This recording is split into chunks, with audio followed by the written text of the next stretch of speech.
Buongiorno Presidente Mattarella. Sono una madre disperata e la supplico con il cuore in mano di leggere fino alla fine questa mia lettera. C'è in gioco il diritto alla cura dei nostri bambini malati gravi, affetti da distrofia muscolare di Duchenne. Comincia così la lunga lettera sottoscritta dai genitori di Leonardo, Achille, Pablo, Marco, Luca, ma anche Alessandro, Davide, Matteo, Pietro e purtroppo tanti altri. A firmare la missiva 16 famiglie da tutta Italia: Treviso, Urbino, Piacenza, Torino, Padova, Messina, Rimini, 3 associazioni e 28 medici con esperienza internazionale sulla distrofia muscolare di Duchenne, una malattia genetica grave, aggressiva, degenerativa che porta nel tempo ogni muscolo a spegnersi, compresi i muscoli respiratori e quello cardiaco. 28 anni, l'aspettativa di vita. L'oggetto, lo sblocco del farmaco Traslana, principio attivo Ataluren. Questo è il peso e il dolore che come genitori dobbiamo portarci sulle spalle ogni giorno della nostra vita.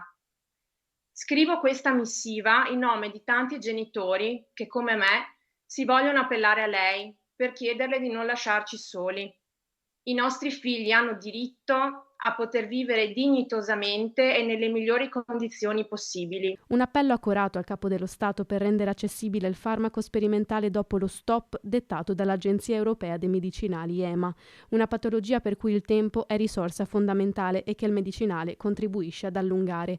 Farmaco sul quale i medici hanno una posizione chiara vista l'evidenza del rallentamento della progressione della patologia.